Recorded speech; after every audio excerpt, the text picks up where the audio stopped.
Hey everybody, welcome back to the Reclamation Podcast, where our goal is to help you reclaim good practices for following Jesus.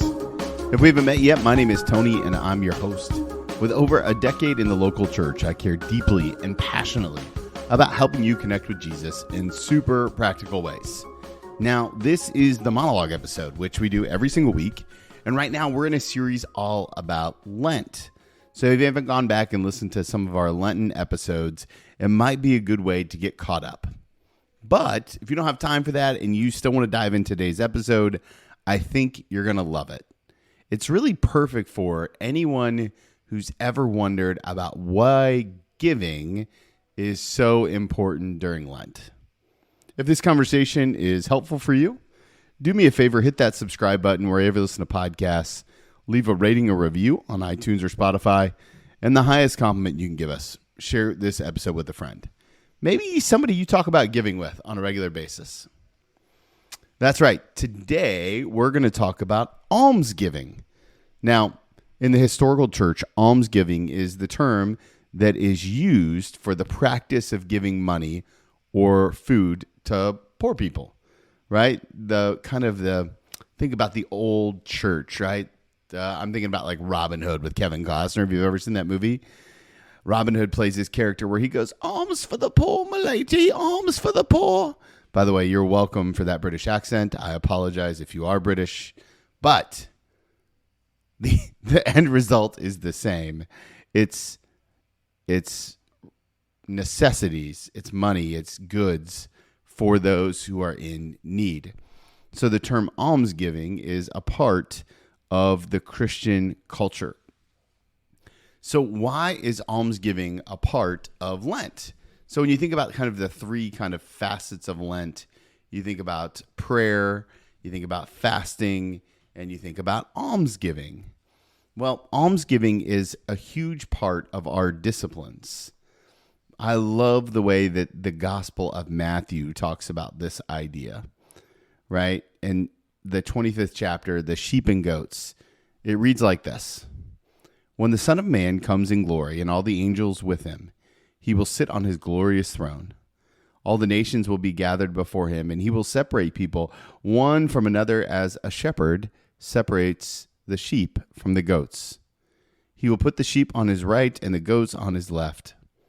Then the king will say to those on his right, "Come, you who are blessed by my Father, take your inheritance, the kingdom prepared for you since the creation of the world. For I was hungry, and you gave me something to eat. I was thirsty, and you gave me something to drink. I was a stranger, and you invited me in. I needed clothes, and you clothed me. I was sick, and you looked after me. I was in prison, and you came to visit me." Then the righteous will answer him, "Lord, when did we see you hungry and feed you, or thirsty and give you something to drink? When did we see you a stranger and invite you in, or needing clothes and clothe you? When did we see you sick or in prison or go to visit you?" The king will reply, "Truly I tell you, whatever you did for one of the least of these brothers and sisters of mine, you did for me." Now, that's Matthew 25, verse 31 through 40. So let's talk about this as it pertains to our Lenten practices. So remember, Lent is a season that's all about preparing our hearts for Easter, right? Lent is a liturgical season, meaning it's made up. It's a calendar. It's a disciple-making tool to help push us closer to Jesus.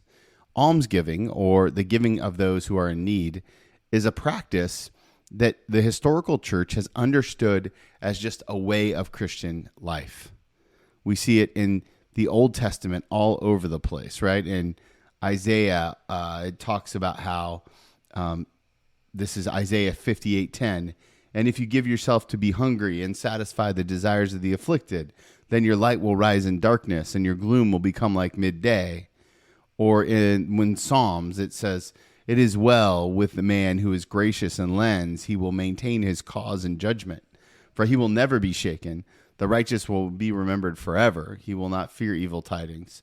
His heart is steadfast, trusting in the Lord." So you can kind of see, right, that in the Old Testament and again in Jesus's life, giving to the poor, giving to the needy, it wasn't a practice that was considered optional.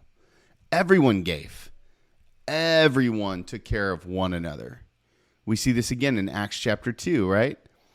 They shared possessions and they had everything in common, and that's how they lived life. Friends, we're called to be postured in that same kind of way, right? What are we doing for the least of these? And as we prepare to celebrate the hope that comes with Easter, we acknowledge that not everyone has that hope. And sometimes our circumstances is a large part of the reason why that hope doesn't feel attainable. So when you think about prayer, when you think about fasting, it's important to also think about almsgiving or meeting the needs of those in our community. We can't say that we believe in the God of the universe unless we're willing to respond like there's a God of the universe. What does that mean? It means that more than likely our hesitancy to give or to be intentional during the Lenten season is a direct result of our lack of faith or trust in the Lord, right? Because when we become dependent on the Lord for everything, it's easy to give away more and more and more. Now, I don't know about you, but sometimes money can be a block in my life, right? How I'm spending it, how much do I have, how much do I not have? You've all been there. And yet, what's clear is that if I want to get closer to God, then I have to be willing to give up the things that I think I need to control. Right? The same is true with fasting. We're creating space. Prayer, we're creating space. When we give our money away, we're creating space.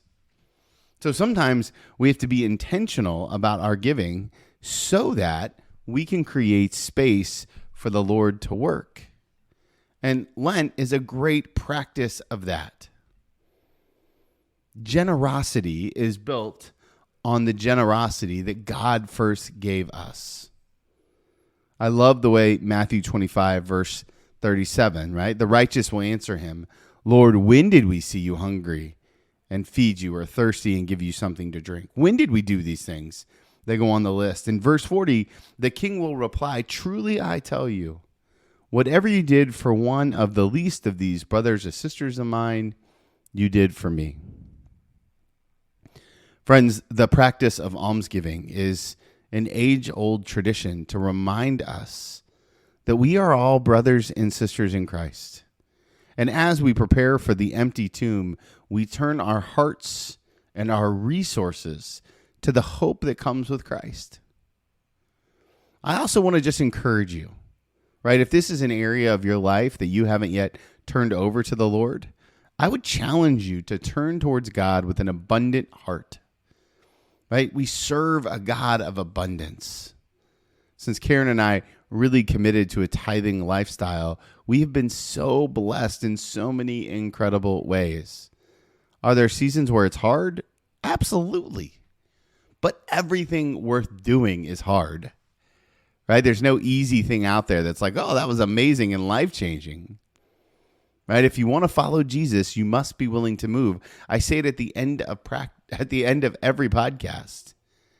And what that means for us as it pertains to our money is that as we look at what we give and how we show up, we should be challenged to do a little bit more.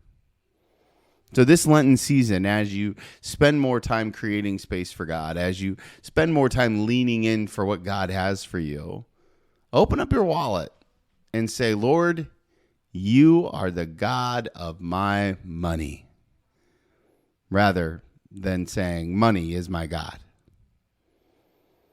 Friends, I hope this is challenging for you as it is for me as we continue to journey towards the cross and Easter. What a joyous celebration we will have together. I'm thankful for each and every one of you for the opportunity to connect. As a reminder, I would love to hear your feedback. You can follow me on Instagram at TWMilt, at TWMILT. You can also check out my website, reclamationpodcast.com, and there's tons of ways to get in contact with me there.